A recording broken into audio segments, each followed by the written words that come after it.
चलिए दोस्तों, स्वागत है आप सभी का वाईफाई स्टडी चैनल पर। Changing the way of learning, wifi studies a part of N academy. Complete Indian history की सीरीज में आपका फिर से एक बार स्वागत है शाम को 7 बजे। और इसके साथ मैं आपको एक चीज़ और बताना चाहता हूं कि आज रात को 8 बजे से आपकी कंप्लीट इंडियन पॉलिटी भी स्टार्ट होने वाली है अन अकेडमी पे। ठीक है, सेम ऐसा ही बेहतरीन कंटेंट आपको मिलेगा। ठीक है, तो इस क्लास के बाद आपकी अन अकेडमी पे आज से कंप्लीट इंडियन पॉलिटी स्टार्ट होने वाली है। जल्दी से एक बारी बताओ, आवाज आ रही है? जल्दी से एक बारी शेयर करना सारे के सारे। सीरीज भी मैं आपकी स्टार्ट करूंगा क्वेश्चन की 7 बजे। 7 बजे आप पढ़ सकते हो कंप्लीट, अगर जीके पढ़ना चाहते हो 7 बजे टेलीग्राम चैनल अमन सर वाईफाई स्टडी पे लिंक आपको मिल जाता है। आज डाउट का ऑप्शन, रेज हैंड का ऑप्शन, रिपोर्ट एंड विन का ऑप्शन। वर्ल्ड अफेयर की डेली एक वीडियो आप सभी के लिए अवेलेबल है फ्री क्लासेस में। आज से हम स्टार्ट करने वाले हैं पॉलिटी। ठीक है, ध्यान रखना, यहां पे हम पॉलिटी आज से स्टार्ट करेंगे रात को 8 बजे। ठीक है, इसका लिंक आपको 8 बजे की इंडियन पॉलिटी की क्लास का लिंक डिस्क्रिप्शन बॉक्स में मिल जाएगा। ये जो है आपका कोड होगा। ठीक है, अनलॉक 20 का ऑफर सिर्फ आज अवेलेबल है, यानी कि 20% डिस्काउंट आपको लाइव अमन पे मिलने वाला है। सिर्फ आज ये अवेलेबल है। ठीक है, तो मौका है अभी नए बैचेस को ज्वाइन करने का, एसएससी है किसी भी गोल में, तो आप ज्वाइन कर लो। सब्सक्रिप्शन लेके आप कोड यूज करके जुड़ सकते। चलिए, तो मैं स्टार्ट करा रहा हूं आपकी मैराथन को, आगे कंटिन्यू करते हैं। अच्छा, पहले एक बार कमेंट बॉक्स पे लिखिएगा कौन कौन इस क्लास को 7 बजे कंटिन्यू देख रहा है। जल्दी से बताइए कौन कौन इस क्लास को कंटिन्यू देख रहा है। मतलब जो रेगुलर स्टूडेंट है ना, उसको ये कंटेस्ट पता होगा कि हाँ, कि सर ने इस क्लास में सिंधु घाटी सभ्यता भी पढ़ा है। अगर आपने नहीं भी देखा ना, तो आपको इधर एक हिस्ट्री मैराथन का हैशटैग दिखाई दे रहा होगा।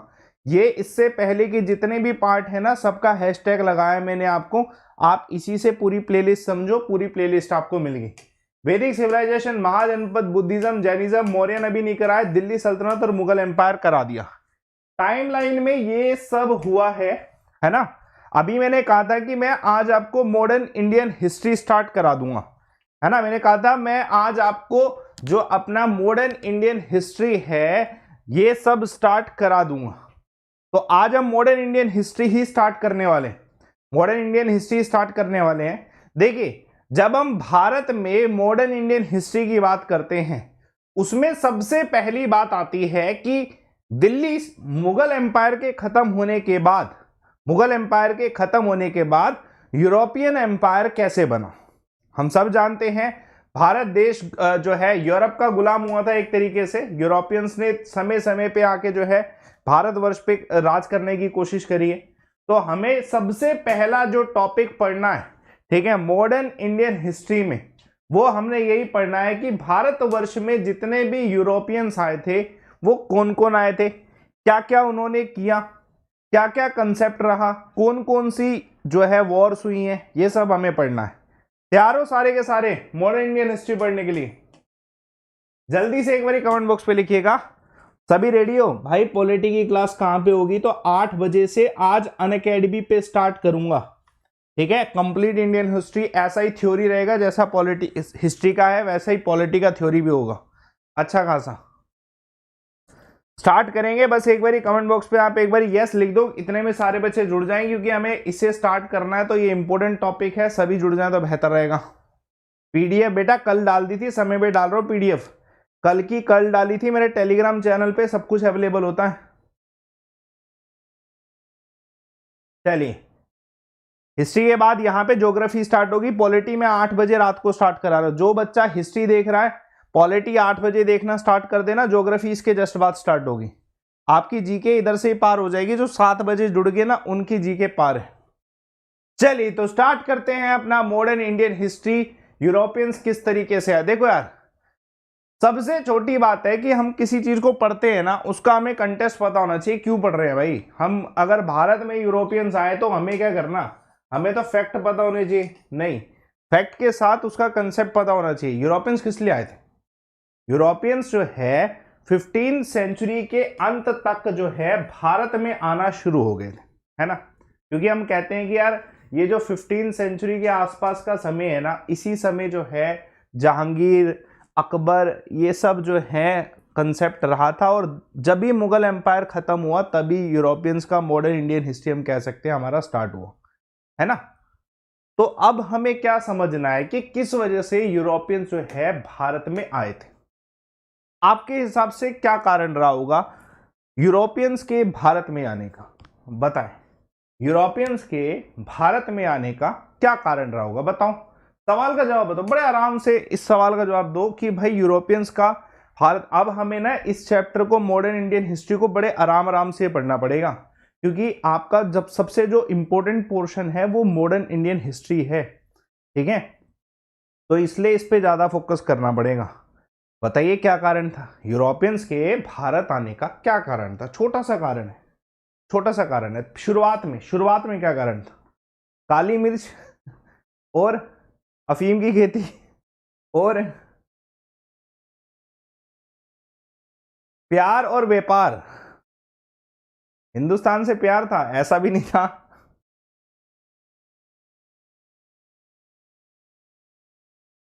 चलिए, तो अब ज्यादातर बच्चों का आंसर क्या है कि यार व्यापार करने आए थे। मैं सही कहूंगा, आपकी बात सही है कि हाँ, शुरुआत में यूरोपियंस भारत में आए थे व्यापार करने। उनका मन था व्यापार करेंगे। भारत एक ऐसा देश है जहां पर ना जो मिनरल्स हैं, जो माइंस हैं, जो खजाना है, ट्रेजर, भारत को सोने की चिड़िया कहा जाता था, है ना। और भारत के जो राजवंश थे ना वो इतने अमीर थे, इतने रिच थे कि यूरोपियंस उनके सामने कुछ थे नहीं उस समय, अगर देखा जाए तो समृद्ध भारत था। इस वजह से भारत ने जो है, भारत की समृद्धि की वजह से यूरोपियंस ने सबसे पहले तो ये सोचा कि यार व्यापार करेंगे। व्यापार करने का बड़ा छोटा सा फंडा था। यूरोपियंस का काम था कि यूरोपियंस भारत में आके जो भारत का रॉ मटेरियल है ना उसको यूज करेंगे, उसका प्रोडक्ट बनाएंगे, उसका जो भी उत्पादन करेंगे और उस प्रोडक्ट को जो है यूरोप में जाके बेच देंगे। ये यूरोप में जाके बेच देंगे, अच्छा रहेगा, उनके लिए फायदा होगा। व्यापार तो हर कोई चाहता है, चलो सही है। आज के समय में भी यही होता है कि हमारे भारत में रॉ मटेरियल है, हमारे यहीं पे प्रोडक्ट बनाया, यूरोप में भी बेचा, भारत में भी बेचा, व्यापार तक सब ठीक था। दिक्कत कहां पे आई कि यूरोपियंस का लालच व्यापार से जाके ना कहां गया, कोई बताएगा। व्यापार तक सब ठीक है, जहांगीर ने भी व्यापार करने के लिए ही कैप्टन हॉकिंस को जो है इजाजत दी थी, भाई कर ले व्यापार, जितना व्यापार करना है कर, कोई दिक्कत नहीं है।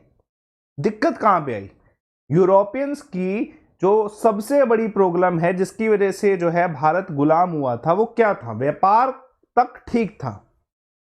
देखो, दिक्कत तब आती है जब आप व्यापार के साथ ना, आज के समय भी अगर कोई एमएनसी कंपनी जो है भारत में व्यापार कर रही है, अच्छी बात है, जो हमें जो है एम्प्लॉयमेंट मिल रही है, अच्छी बात है। लेकिन अगर वही एमएनसी का जो आइडिया है वो गवर्नमेंट ऑफ इंडिया फॉलो करने लग जाए और अपने लॉज बनाने लग जाए उसके हिसाब से, यानी कि पॉलिटिकल अफेयर में अगर वो घुसने लग जाए, पॉलिटिकल अफेयर यानी कि जो भारत की राजनीति है, समझना इस चीज को, जब राजनीतिक मामलों में यूरोपियंस ने शामिल होना स्टार्ट कर दिया, यहां पे दिक्कत आई थी। कमर्शियल इंटरेस्ट अच्छी बात थी कि व्यापार अच्छी बात है, लेकिन जब बात राजनीति में, राजनीति के जितने भी मामले हैं, पॉलिटिकल अफेयर्स के अंदर घुसना है, तब जाके बहुत ज्यादा दिक्कत होगी, है ना।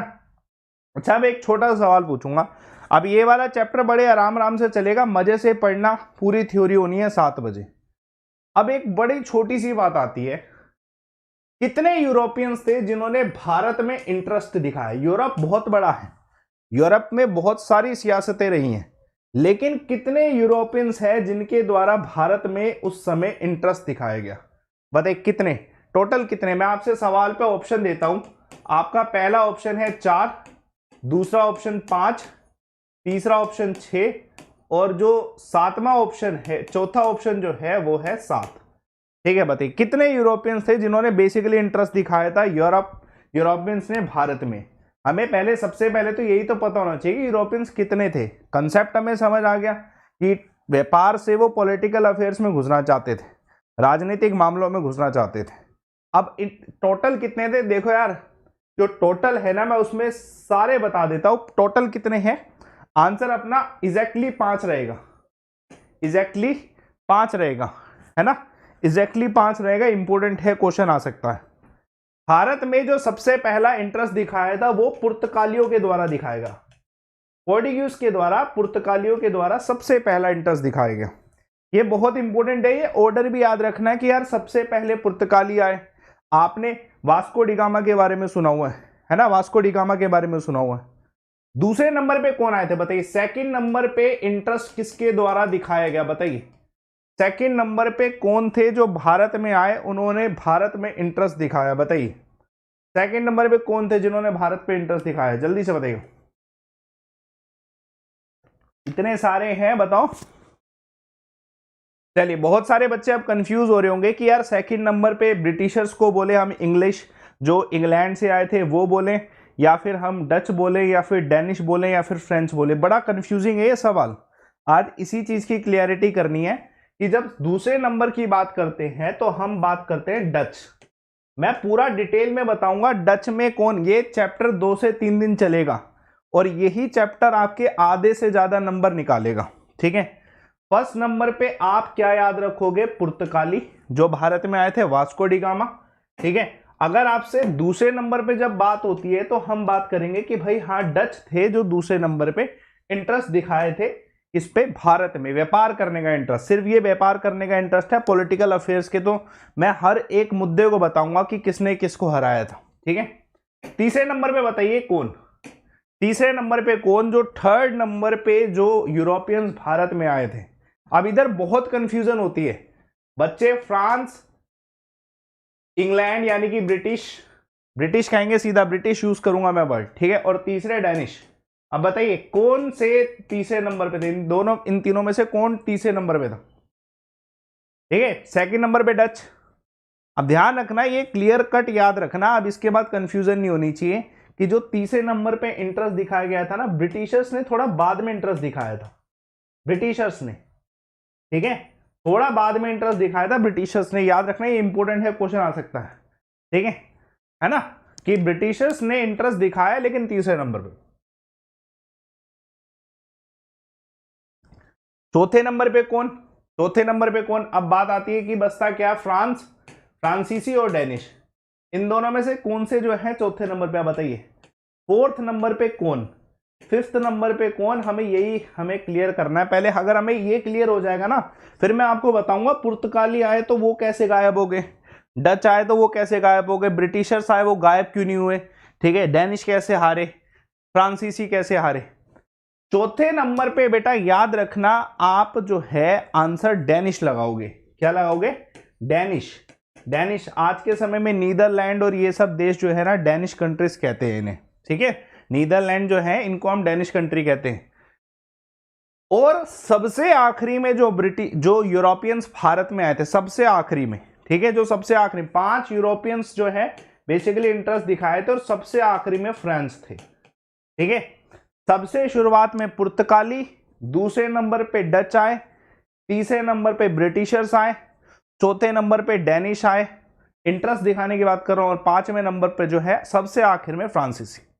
सबको क्लियर हुआ ये ऑर्डर यूरोपियंस के आने का, सबको ये ऑर्डर क्लियर हुआ कि किस किस तरीके से जो है आए, है ना, क्लियर है, क्लियर है। इस चैप्टर को पढ़ने के लिए समय दीजिएगा, अच्छे से पढ़ेंगे। और इंडियन पॉलिटी मैं यूट्यूब पे स्टार्ट ना करा के आज रात को 8 बजे से अनअकैडमी पे स्टार्ट करा रहा हूं, पूरी ऐसे पूरे तसल्ली से सब पढ़ सकते हो, पॉलिटी का भी पढ़ना चाहो तो, ठीक है। चलिए क्लियर है सभी को, जल्दी से एक बार कमेंट बॉक्स पे लिखिए ये क्लियर है, तो मैं आगे चलता हूं, और भी बहुत सारी बातें डिस्कस करनी है आज, समझ लो बहुत अच्छा बेस बन जाएगा आपका मॉडर्न हिस्ट्री को लेके। अब बात आती है, ठीक है, अब बात ये आती है कि यार ये पुर्तगाली आए, कहीं तो कुछ बनाए होंगे, ऐसा थोड़ी पुर्तगाली आए और मतलब समुद्र के रास्ते से आए, वास्को डी गामा आके एक कोने में बैठ गए और चलो हो गया व्यापार। हमेशा व्यापार करने के लिए एक केंद्र की आवश्यकता होती है ना, हमेशा व्यापार करने के लिए एक केंद्र की आवश्यकता होती है, बिना केंद्र के तो व्यापार हो नहीं सकता, बिना किसी फैक्ट्री को लगाए तो है व्यापार हो नहीं सकता। तो हमें ये जानना जरूरी है कि हर यूरोपियन जो भारत में आए उन्होंने कौन कौन से केंद्रों पे जो है कब्जा किया और उन केंद्रों को जो है अपने व्यापार के लिए प्रयोग में लाया, ठीक है। अपनी कॉलोनीज जो इन्होंने बनाई, ठीक है, वो कहां पे बनाई, किस तरीके से बनाई। अच्छा, मैं आपसे सबसे पहले पुर्तगालियों का पूछता हूं। पोर्टुगल्स ने अपना जो व्यापार केंद्र बनाया वो कौन सी जगह बनाया, किसी को पता है? पुर्तगालियों ने अपना जो व्यापार केंद्र बनाया वो किस जगह बनाया, जल्दी से बताइएगा, किसी को पता है तो बेटा शेयर करना सारे के सारे साथ में, बताइए। पुर्तगालियों ने जो अपना व्यापार केंद्र बनाया वो किस जगह बनाया? अगर पुर्तगालियों का नहीं पता तो डेनिश का बता दो, डेनिश का नहीं पता डच का बता दो, डच का नहीं पता फ्रांस का बता दो, फ्रांस का नहीं पता ब्रिटिशर्स का बता दो, कुछ भी नहीं पता तो थोड़ी देर क्लास में और रुक जाओ, सबका पता चल जाएगा। है किसी का नहीं पता? बच्चे सूरत कह रहे हैं, कोई कोचिन कह रहा है, मतलब स्पेसिफाई नहीं है आपको। मैं आपको एक टेबल दिखाता हूं, उसको दिल में बसा लेना, वो टेबल आपके पेपर का 1 नंबर है। आप मेरी क्लास का हर वीडियो देख लो और उस चैप्टर के क्वेश्चन करके देख लो, आपके नंबर पेपर में जरूर आएंगे, ठीक है। लेकिन तसल्ली से थ्योरी को पढ़ो, फोकस रखो। लोकेशंस देखते हैं, ये मेरा टेलीग्राम चैनल है, पीडीएफ क्लास के एंड होते ही आती है अमन सर वाईफाई स्टडी, और 8 बजे का मैराथन जो पॉलिटी का स्टार्ट हो रहा है शाम को 8 बजे, रात को 8 बजे, पूरी थ्योरी फ्री ऑफ कॉस्ट, उसका लिंक भी इसी में आएगा। एक टेबल देखो आपके सामने, एक मैंने टेबल ही बना दिया, ये अच्छा सा टेबल बनाया है कि आपकी क्लियरिटी बन जाए, इसमें आपको कंफ्यूजन ना रहे। ये टेबल देखो, इसमें सबसे पहले पुर्तगालियों ने, जिन्होंने भी आए उन्होंने व्यापार के लिए कंपनी खोली सीधा। हम सिर्फ एक ही कंपनी जानते हैं, है ना, इंग्लिश ईस्ट इंडिया कंपनी। बेटा ये सेम वही तरीका है कि भारत के बाहर से बड़ी बड़ी कंपनी आ रही, गूगल एग्जाम्पल दे रहा हूं, फेसबुक, है ना, उसके अलावा और भी बहुत सारे, गूगल एनऑल, जितने भी आ रहे हैं उनमें से कोई एक सरवाइव कर गया, ये कर गए, तो इनका नाम ज्यादा पता है। अदरवाइज सबने अपनी अपनी तसल्ली से कंपनी खोली थी। जिसमें पुर्तगालियों की जो ईस्ट इंडिया कंपनी थी वो थी कोचिन में, ठीक है। ईस्ट इंडिया कंपनी जो थी वो बनाएगी थी कोचिन में। ये एक्चुअली में ना, ये कोचिन में तब बनाएगी थी जब वास्को डी गामा जब आए थे ना, उनकी जो एंट्री हुई थी ना, वो कोचिन उनका बहुत ज्यादा इंपॉर्टेंट रहा था, ठीक है। गोवा के कोस्ट पे वो आए थे, लेकिन कोचिन उनके लिए व्यापार के लिए बहुत ज्यादा इंपॉर्टेंट रहा था। तो ध्यान रखना, पहले इसके हेडक्वार्टर कंपनी के कोचिन में खोले गए, उसके बाद जो है उसे गोवा में शिफ्ट किया गया, ठीक है। ध्यान रखना, ये इंपॉर्टेंट है कि भाई पुर्तगालियों ने अपनी कंपनी के हेडक्वार्टर पहले कहां पे खोले, कोचिन में खोले, और उसके बाद उसे गोवा में शिफ्ट कर दिया। एक इंपॉर्टेंट क्वेश्चन है, आप बस इतना याद रखो, आपको पीसीजी याद रखना है, ठीक है, पीसीजी याद रखना है, इंपॉर्टेंट, ठीक है ना। और अगर आपको ऐसे भी याद नहीं होता, ठीक है, ऐसे भी याद नहीं होता, तो आपको 2 वर्ड याद रखने पड़ेंगे, ठीक है। पोगो देखा है? अच्छा मुझे अब बताओ, बचपन में किसने पोगो देखा है? बचपन में किसने पोगो देखा है, जल्दी से बताइएगा, किसने पोगो देखा है? बचपन की यादें ताजा होगी होंगी।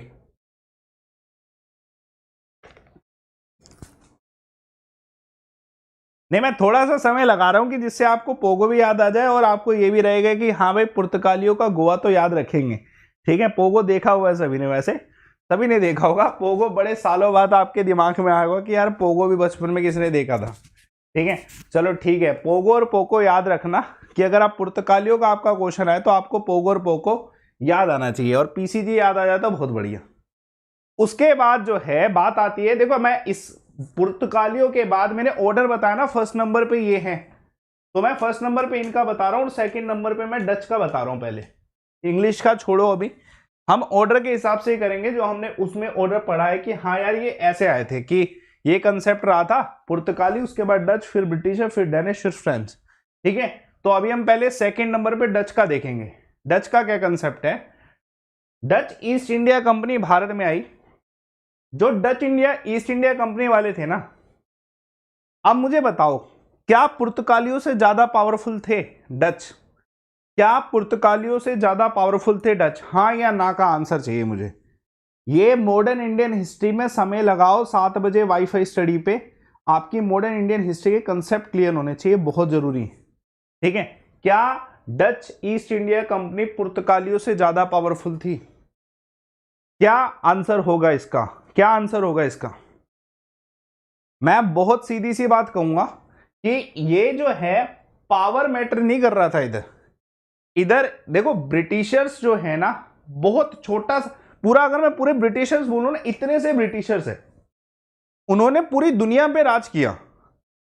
पावर के दम पे तो नहीं किया होगा, पावर के दम पे तो नहीं किया होगा कि पावर है इस वजह से किया, क्योंकि भारत में इतनी सारी आबादी थी, इन ब्रिटिशर्स को पता नहीं लगता कि कहां गायब हो गए। दिमाग के दम पे, पॉलिटिकल अफेयर्स के दम पे। तो ये जो डच ईस्ट इंडिया कंपनी था ना, इनका पॉलिटिकल अफेयर बहुत तगड़ा था। ठीक है, पॉलिटिकल अफेयर, जो राजनीतिक संबंध इन्होंने बनाए पुर्तगालियों के साथ, वो बहुत स्ट्रॉन्ग थे। और बेसिकली इन्होंने, डच ने इंग्लिश के साथ और ज्यादा संबंध बनाए, वो मैं आपको बताऊंगा। ठीक है, बॉम्बे एक दहेज है, जो कि डाउरी है, जो कि उस समय दी गई थी। मैं आपको बता देता हूं, पूरा शहर ही एज अ डाउरी दे दिया गया था।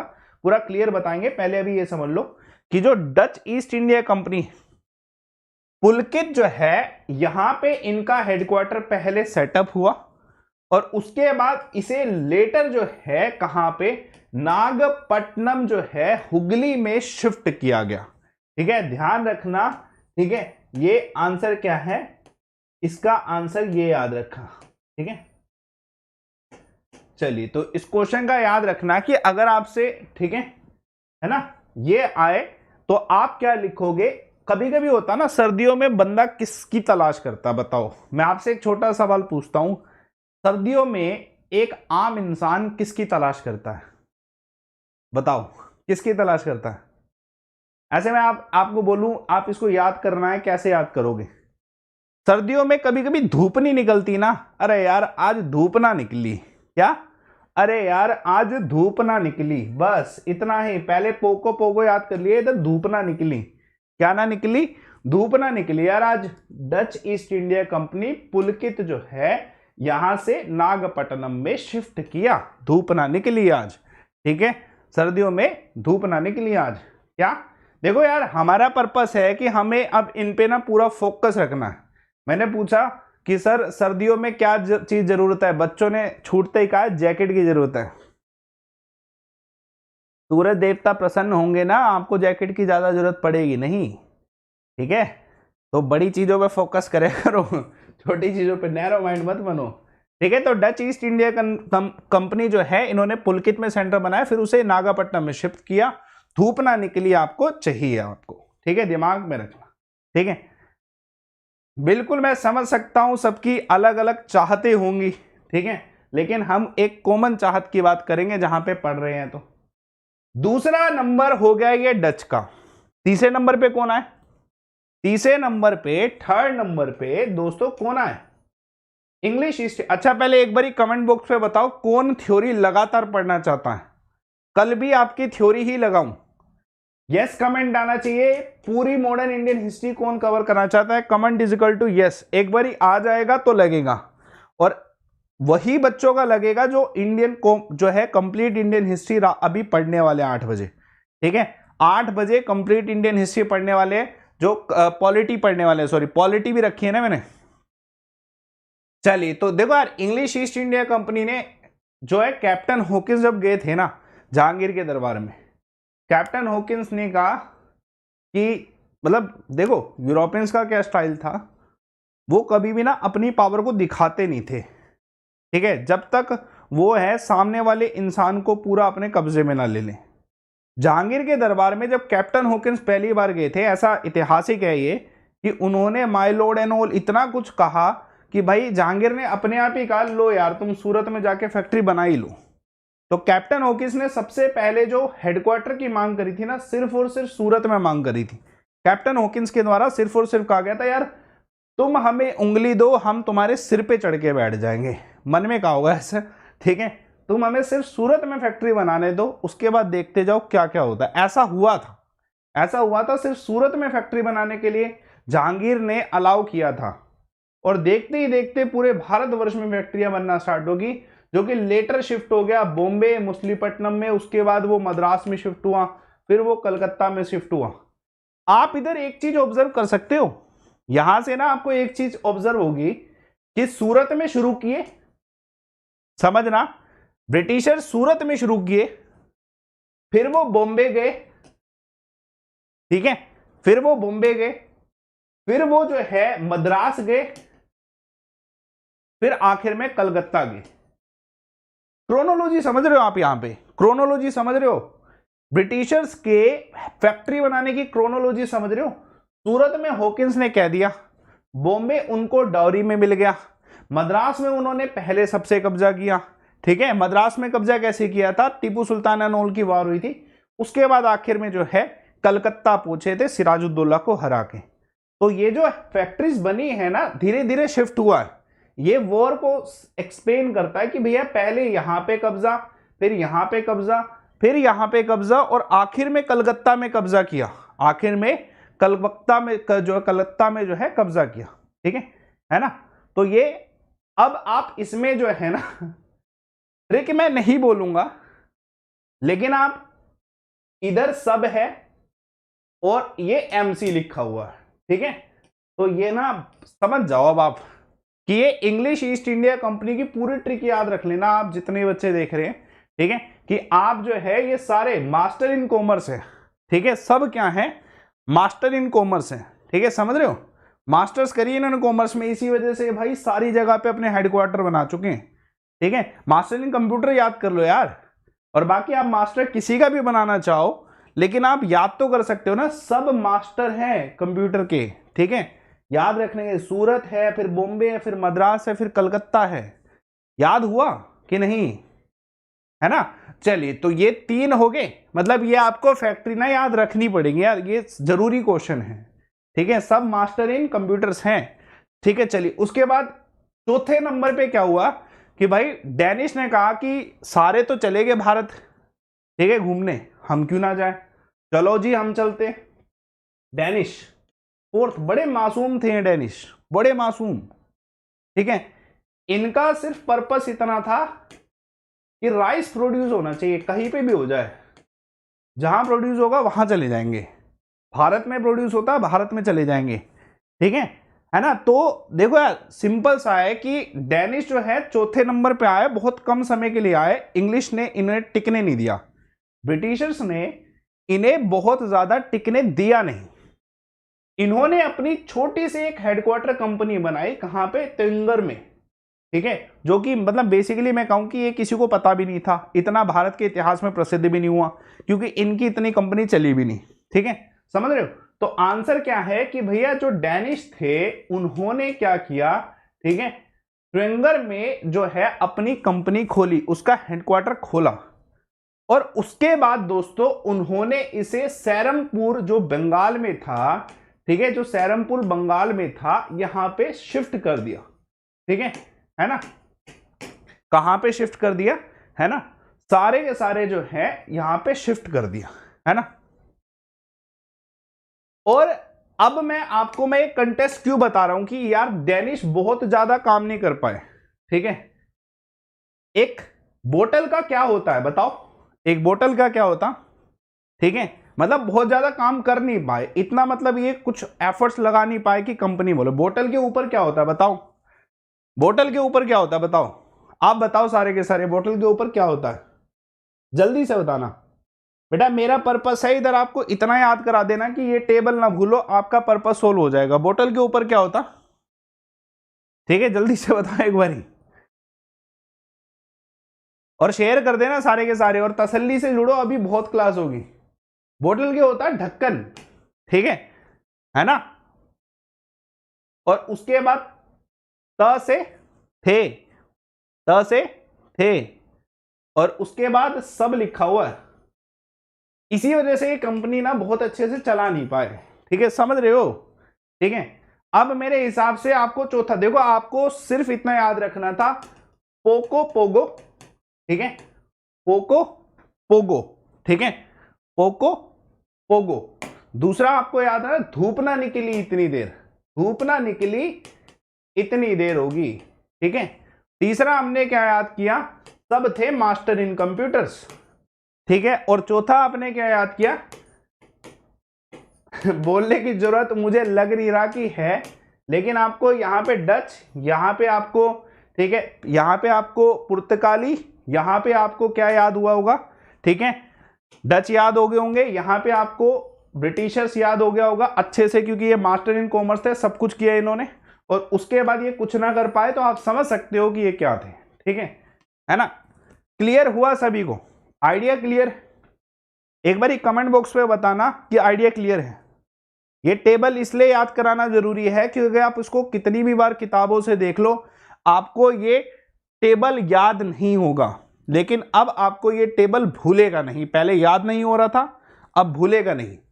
आखिरी बचता है फ्रांसीसी, सबसे आखिर में आए फ्रांसीसी ना, सबसे आखिर में अपनी शक्ल दिखाए। फ्रांसीसी कोई बोले कि भाई यूरोपियंस में सबसे आखिर में अपनी शक्ल कौन दिखाए? फ्रांसीसी अपनी शक्ल, अपनी सूरत, ठीक है, अपनी सूरत, ठीक है, सबसे आखिर में दिखाए थे। ठीक है, सबसे आखिर में दिखाए थे, ध्यान रखना, सूरत, और उसके बाद इन्होंने अपना ये शब्द किया पौंडीचेरी में। ठीक है, दिमाग में रखिएगा, पौंडीचेरी में। फ्रांसीसी अपनी सूरत सबसे आखिरी में दिखाए थे भारत में।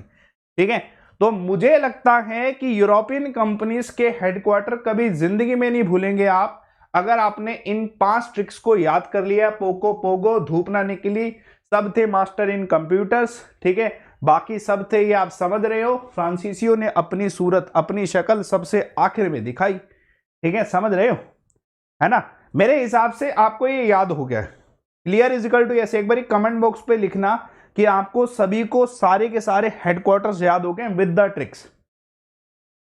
बेटा इंडियन पॉलिटी की क्लास का लिंक मैं आपको अभी लगवा दूंगा, और वो अच्छे से आपको थ्योरी पढ़ाई जाएगी। आप समझ जाओ कि आप एक बार मेरे साथ पढ़ रहे हो ना, तो आपको याद करना मुश्किल नहीं होगा।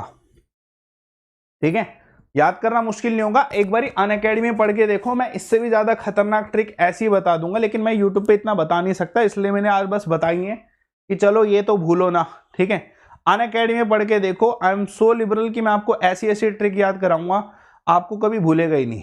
ठीक है, क्वालिटी पढ़ के देखना आज रात को 8 बजे। अब बात करते हैं, देखो मैं आज पुर्तगालियों से स्टार्ट कर रहा हूं, क्योंकि मुझे इसके पूरे फैक्ट पढ़ाने हैं। यार पुर्तगाली आए तो कौन कौन आया, कैसे कैसे आया। ठीक है, तो मैं ये सब समझाता हूं आपको एक एक करके, ये सब मैं एक एक करके समझा देता हूं आपको।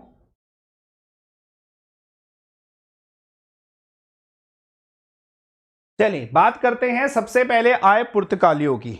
ठीक है, सबसे पहले आए पुर्तगालियों की, पोको और पोगो की। ठीक है, किसकी बात करते हैं? ठीक है, पोको और पोगो की बात करते हैं। ठीक है, चलिए पोको और पोगो में जो है सबसे पहले जो है वास्को डिगामा आए।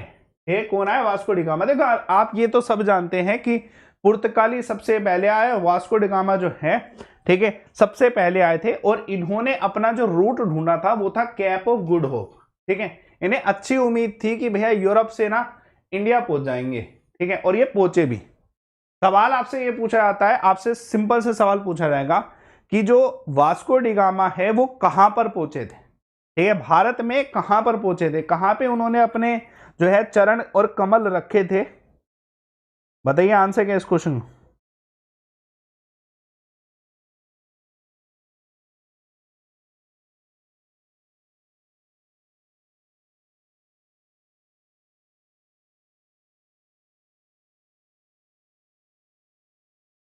बताइए कहां पे रखे थे चरण कमल। देखो यार याद रखना, इनका क्वेश्चन ये आपको मिलेगा कि भैया कैलकिट में 1498 में जो है पुर्तगाली आए थे, उसमें वास्को डिगामा जो है कैलकिट में आए थे। ठीक, कलकत्ता गलती से मत लिख देना, दिस इज कैलकिट नोट कलकत्ता। ठीक है, ध्यान रखना। इनको एक हिंदू शासक थे जिनका नाम था कैलकिट के जो है हिंदू शासक थे जोमेरियन। ठीक है, जोमेरियन जो है पुर्तगालियों में वास्को डिगामा को रिसीव करने आए थे। बहुत इंपॉर्टेंट क्वेश्चन है कि कौन से हिंदू शासक हैं जो कैलकिट में पुर्तगालियों में वास्को डिगामा को रिसीव करने आए।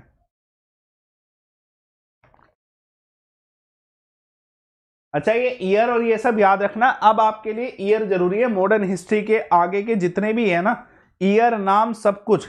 ठीक है ना, दिमाग में रखना, सब कुछ याद रखना, ईयर नाम ट्रिक्स एंड ऑल, जो भी चीजें मैं पढ़ा रहा हूं सारी याद रखो। 7 बजे मिलेंगे कि आपको ये 1498 याद रखना है कि वास्को डिगामा भारत कब आया था, 1498 में आया था। ठीक है, है ना, 1498 ध्यान रखना, बहुत इंपॉर्टेंट है, क्वेश्चन आ सकता है। चलिए अब एक चीज और याद रखो, जब वास्को डी गामा भारत में आए थे ना, पहले मैंने आपको बताया कि भैया कैलकिट में जो है ना उन्होंने अपने ट्रेडिंग स्टेशन स्टार्ट करे, ठीक है, और कैन्नौर में अपने ट्रेडिंग स्टेशन स्टार्ट करे। ट्रेडिंग स्टेशन है, कंपनी के हेडक्वार्टर नहीं है, ये ट्रेडिंग स्टेशन है, कंपनी के हेडक्वार्टर नहीं है। कंपनी के हेडक्वार्टर होते कैपिटल्स की, जो कैपिटल बनाएगी है कैलकिट, कन्नौर और कोचिन, C3 जो है इनके ट्रेडिंग सेंटर थे। कैलकिट, कन्नौर एंड जो है कोचिन इनके ट्रेडिंग सेंटर थे। बहुत इंपॉर्टेंट क्वेश्चन है यहां पे, ट्रेडिंग सेंटर, व्यापार के जो है क्षेत्र कौन कौन से थे, प्रारंभिक रूप में व्यापार करने के लिए कौन से थे? कैलकिट था पहला, कन्नौर था दूसरा, और जो है कोचिन था तीसरा, ठीक है। लेकिन पुर्तगालियों ने अपनी कैपिटल किसे बनाया था? कोचिन को, यानी कि हम कह सकते हैं पोको जो हेडक्वार्टर है। ईस्ट इंडिया कंपनी अगर पुर्तगालियों की बात करें तो ये सिंपल सा है कि कोचिन पोको को जो है अपना पहला कैपिटल बनाया, हेडक्वार्टर बनाया, ठीक है। दूसरे समय जो है बाद में इन्होंने गोवा को जो है कर दिया शिफ्ट, और गोवा को जो है अपना कैपिटल बना दिया, पोगो कर दिया, पोको का पोगो कर दिया। ये दो चीजें मैं आपको पहले ही पढ़ा चुका हूं, ये चीजें भूलना मत यार। और ये ट्रेडिंग सेंटर भी मत भूलना कि 3 ट्रेडिंग सेंटर थे, इंपोर्टेंट है। और पुर्तगालियों में वास्को डी गामा कहां पहुंचे थे? कैलकट में पहुंचे थे, ये भी इंपोर्टेंट है, ठीक है ना। चलिए तो ये क्लियर हो गया, और ईयर भी याद रख लेना 1498 ईयर भी आएगा, क्योंकि अभी मैं आपके लिए एक सीरीज बना रहा हूं इन्हीं थ्योरी को यूज करके। ये जब थ्योरी खत्म हो जाएगी ना, फिर मैं आपको डेफिनेटली क्वेश्चन प्रैक्टिस कराऊंगा। आप एक ही टाइप याद रखो, 7 बजे वाईफाई स्टडी, सब कुछ कवर हो जाएगा, और 8 बजे अब अनअकैडमी भी, क्योंकि मैं इंडियन पॉलिटी के ऊपर लिंक दे चुका हूं। आज शुरुआत हो रही है इंडियन पॉलिटी की। जैसे अच्छा पहले एक बार कमेंट बॉक्स पे लिखो कौन कौन बच्चा इंडियन पॉलिटी भी ऐसे पढ़ने आ रहा है आज रात को 8 बजे। एक बार कमेंट बॉक्स पे यस रखिएगा। 8 PM का लिंक ऊपर चढ़ा दिया है। कौन कौन बच्चा इंडियन पॉलिटी भी पढ़ने आ रहा है? पूरी थ्योरी है, पूरा डिटेल है, डिटेल कंसेप्ट है। आज पार्लियामेंट का चैप्टर स्टार्ट होगा इंडियन पॉलिटी में। कौन कौन आ रहा है? ऊपर वाला लिंक अवेलेबल है। चलिए अभी इधर एक चीज इंपॉर्टेंट है, पुर्तगालियों के पहले गवर्नर के ऊपर सवाल आता है।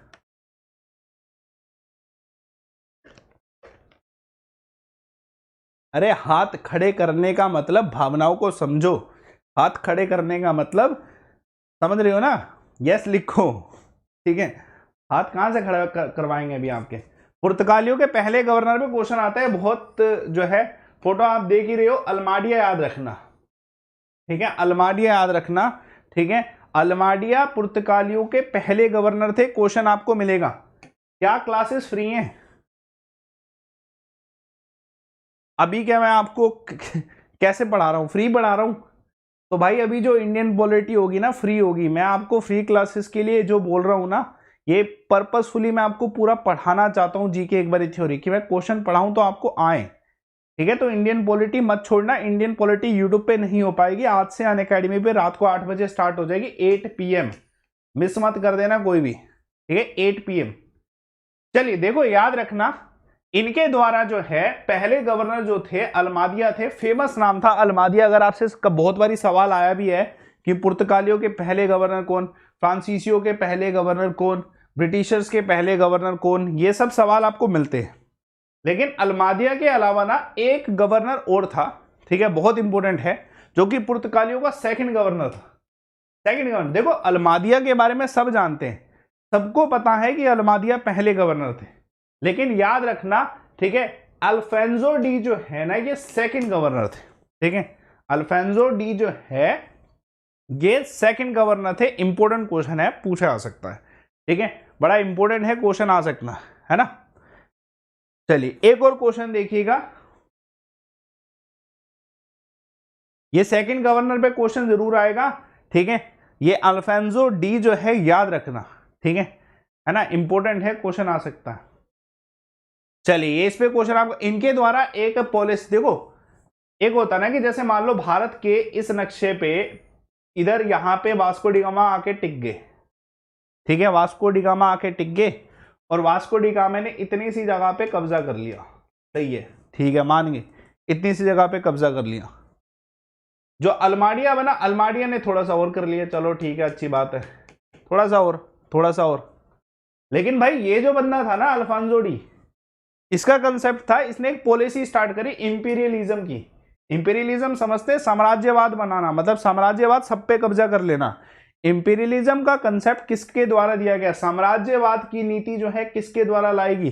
कौन से ब्रिटिशर्स के द्वारा सबसे पहले साम्राज्यवाद की नीति भारत में लागू की गई? क्वेश्चन छोटा सा है, ठीक है, चाहे आप सीडीएस, डिफेंस, एसएससी कहीं पे भी देखोगे आपको ये क्वेश्चन मिलेगा कि साम्राज्यवाद की नीति सबसे पहले कौन से ब्रिटिशर के द्वारा भारत में लागू की गई?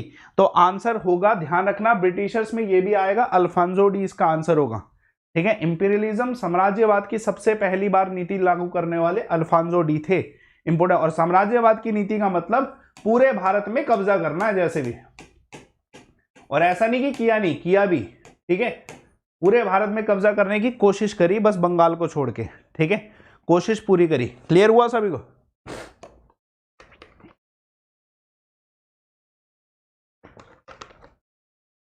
बेटा धीरे धीरे चैप्टर खत्म होंगे, आप 7 बजे डेली आ रहे हो तो आपके चैप्टर सारे खत्म होंगे, ठीक है।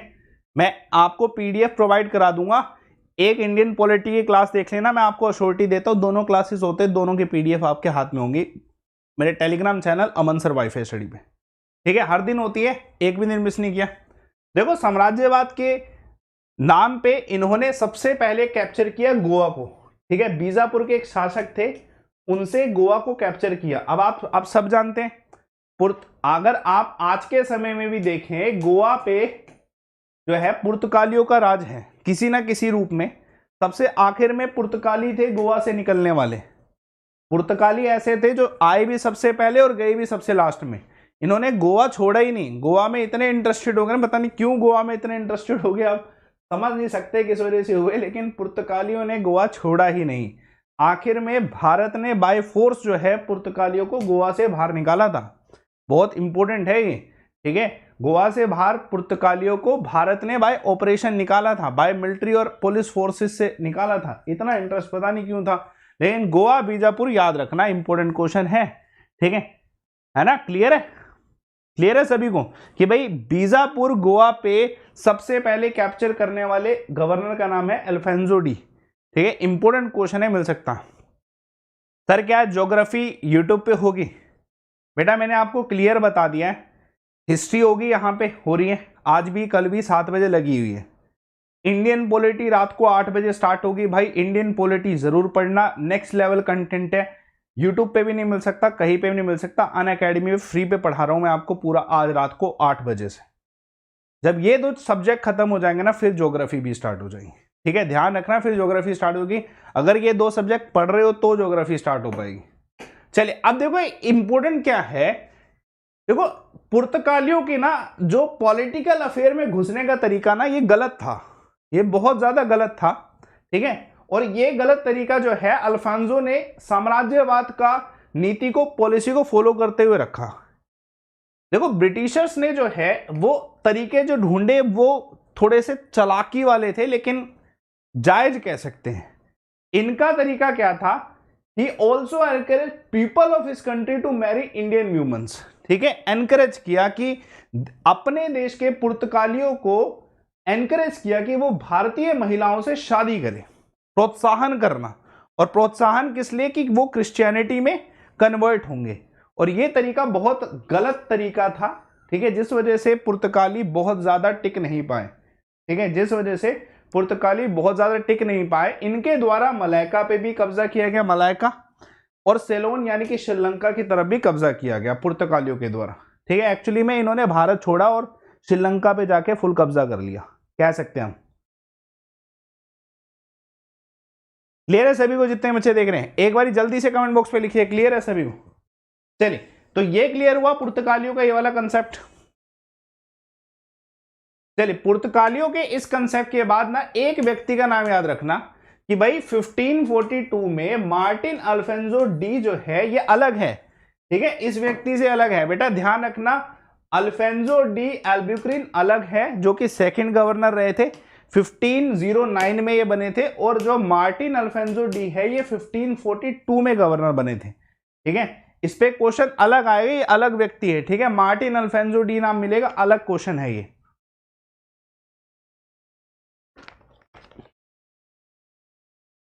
ये अलग नाम मिलेगा आपको। ठीक है, ध्यान रखना, मार्टिन अल्फोंसो डी का अलग नाम मिलेगा, इस पे क्वेश्चन आता है। मैं वो क्वेश्चन की वजह से ही जो है ये अलग से पढ़ा रहा हूं। ठीक है, मार्टिन अल्फोंसो डी का ये क्या क्वेश्चन आएगा आपको, इसका क्वेश्चन आ सकता है। मार्टिन अल्फोंसो डी और एक फेमस ज्यूस सन थे फ्रांसिस्को जेवियर। आपने सुना होगा गोवा में एक बहुत प्रसिद्ध चर्च है, ठीक है, saint Francisco Xavier, saint Xavier. आपने ये दो नाम सुने, सेंट फ्रांसिस्को, सेंट जेवियर। ये एक बहुत प्रसिद्ध संत थे जो कि पुर्तगाल से आए थे। किसके समय में आए थे? Martin Alfonso D. सवाल क्या आ रखा है? सवाल इस पे ये पूछा गया है कि जो सेंट फ्रांसिस जेवियर जो है भारत में आए थे, वो किस गवर्नर के समय में आए थे? किस गवर्नर के समय में आए थे? क्वेश्चन याद रखना कि जो सेंट फ्रांसिस जेवियर एक बहुत प्रसिद्ध संत थे जिनके नाम पे भारत में गोवा में अभी भी चर्च हैं। ठीक है, वो किसके समय में आए थे? मार्टिन अल्फोंसो डी के समय में आए थे, गवर्नर के समय में आए थे। ये क्वेश्चन 100% आपको मिल सकता है। क्लियर हुआ सभी को? ये क्वेश्चन आपको मिलेगा। आज हम पुर्तगालियों का पूरा पढ़ लेंगे, फिर हम कल डच, फ्रेंच, इंग्लिश, डेनिश सारा पढ़ना है। उसके बाद कैसे मराठा वॉर्स हुई, ठीक, कैसे मैसूर वॉर हुई, कैसे जो है बंगाल वॉर हुई, ये सब हम धीरे धीरे पढ़ेंगे। शाम को 7 बजे मेरे टेलीग्राम चैनल पे लिंक आता रहेगा आपको, हर दिन 7 बजे लाइव क्लास। देखो आखिर में इन्होंने द्यू और बेसिन पे भी कब्जा किया। आप देख सकते हो कि पुर्तगालियों का कब्जा कहां कहां पे हुआ। ठीक है, आप इधर याद रख लेना, ये क्वेश्चन आपको मिलेगा। पुर्तगालियों ने जो कब्जा कहां पे किया था? गोवा पे किया कब्जा, ठीक है, मलाइका पे किया कब्जा, ठीक है, सेलोन पे किया कब्जा, ठीक है, उसके बाद द्यू पे किया कब्जा, उसके बाद बेसिन पे किया कब्जा। ठीक है, मतलब इन सब जगह पे कब्जा कर लिया। बाकी आपको मैंने ये कोच्चिन वाला तो बता ही दिया था भाई। कोच्चिन में तो उन्होंने अपनी पहले कैपिटल ही बनाई, ठीक, कन्नौर में। ठीक है, उसके अलावा जो है कैलकिट में अराइव हुए थे। ये सब चीजें जो है पुर्तगालियों से संबंधित रही हैं। ये जितने भी नाम रहे हैं सारे के सारे पुर्तगालियों से संबंधित रहे। ये फेमस नाम है जो पुर्तगालियों से संबंधित रहे। ठीक है ना? तो ये आप याद रख लेना, स्पेलिंग आप देख लेना, कोई दिक्कत नहीं है। बस आपको इतना जरूर पता होना चाहिए कि पुर्तगालियों के समय में क्या क्या चीज हुई। ठीक है, देखो पुर्तगाली 15 के आसपास आए, है ना, और ये ध्यान रखना कि 16 के आसपास, 16 सेंचुरी के आसपास जो है इनकी जो है पावर कम होना स्टार्ट होगी। 16 के आसपास आके, 16 सेंचुरी के आसपास आके इनकी पावर कम होना स्टार्ट होगी। इसका कारण क्या था? इसका जो सबसे बड़ा कारण था ना, पुर्तगाली जो है मुगल एम्पायर से जीत नहीं पाए। मुगल एम्पायर से जीत नहीं पाए। ठीक है, शाहजहां जो है इनसे हार गए पुर्तगाली एक तरीके से, क्योंकि उस समय और कोई रावलरी तो थी नहीं, ब्रिटिशर्स तो थी नहीं इतने, है ना। लेकिन शाहजहां से पुर्तगाली जो है जीत नहीं पाए। ये डिफीट होने का कारण ये था कि मुगल जो कह सकते हैं राइवलरी उस समय स्ट्रोंग थी। औरंगजेब तक, ध्यान रखना, मुगल्स पावरफुल कब तक थे? जब तक औरंगजेब जिंदा था। जब तक औरंगजेब जिंदा था तब तक ही मुगल पावरफुल थे। इसके खत्म होते ही मुगल एम्पायर खत्म था। मैंने आपको कल की क्लास में पढ़ाया था। ठीक है, मुगल एम्पायर तब तक पावरफुल था जब तक औरंगजेब था। औरंगजेब के खत्म होते ही मुगल एम्पायर समाप्त हुआ था और ब्रिटिशर्स बहुत ज्यादा पावरफुल हो गए थे। ठीक है, तो यही कारण है कि शाहजहां हो गया, औरंगजेब, ये सब इतने पावरफुल थे कि पुर्तगाली उस समय तो टिक नहीं पाए। ठीक है, तो पुर्तगाली आए, व्यापार किया, कुछ जगह पे राज किया और जो है मुगल एम्पायर से हार के ऑलमोस्ट खत्म मुगल एम्पायर से। क्लियर है सभी को? क्लियर है? चलिए दूसरे नंबर पे जो है डच की बात आती है कि भाई पुर्तगालियों ने क्या किया, बॉम्बे इन्होंने एज अ डाउरी दे दिया इंग्लिश मैंस को। ठीक है, बहुत सिंपल सा है कि बॉम्बे को एज अ जो है डाउरी दिया गया 1661 में, किनको? इंग्लिश मैंस को, यानी कि ब्रिटिशर्स को। ठीक है, और यहां पे कह सकते हैं पुर्तगाली का जो है, पुर्तगालियों का जो पूरा कंसेप्ट खत्म। लेकिन उनकी जो लास्ट पावर रही थी ना, गोवा में रही, जो आज के समय में भी गोवा में पुर्तगालियों का पूरा वो देखने को मिलता है ना। जैसे शिमला में या हिमाचल की तरफ जाओगे तो आपको ब्रिटिशर्स का आर्किटेक्ट देखने को मिलेगा, वैसे ही गोवा में जाओगे तो पुर्तगालियों का आर्किटेक्चर देखने को मिलेगा। दीव एंड दमन में इनकी पावर रही। 1961 तक देश आजाद हो गया, उसके बाद तक ब्रिटिश इंडियंस ने बाय फोर्स निकाला यहां से। 1961 आप इधर ईयर देख सकते हो, 1947 में देश आजाद हुआ, उसके बाद भी 1961 तक पुर्तगालियों ने गोवा, दीव और दमन नहीं छोड़ा था।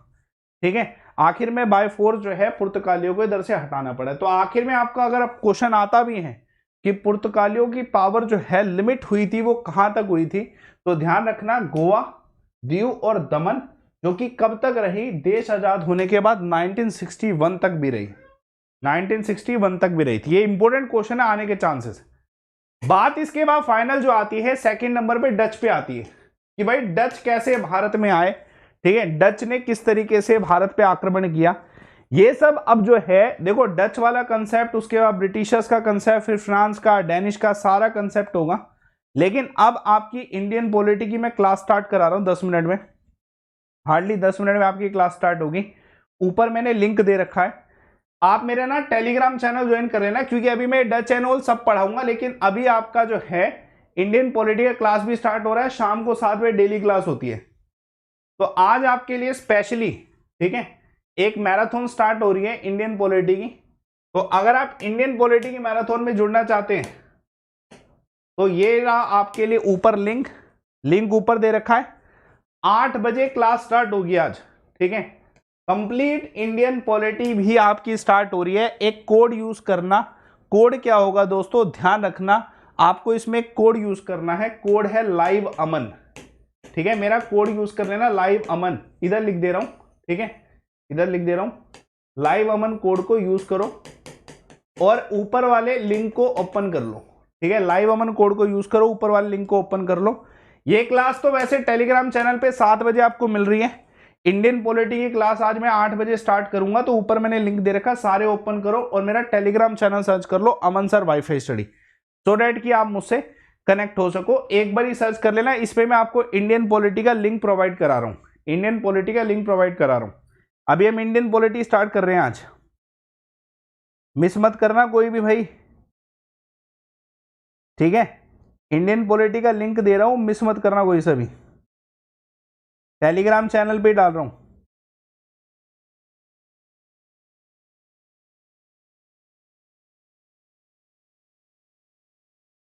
जो भी बच्चा मेरे टेलीग्राम चैनल पे जुड़ता है उन सभी के लिए एक मैसेज अवेलेबल होता है, जरूर देख लिया करो, गाइडेंस के रूप में होता है। और फिर इंडियन पॉलिटी की क्लास का लिंक आ रहा है, ऊपर भी लिंक प्रोवाइड करा दिया, मेरे टेलीग्राम चैनल पे जुड़ो।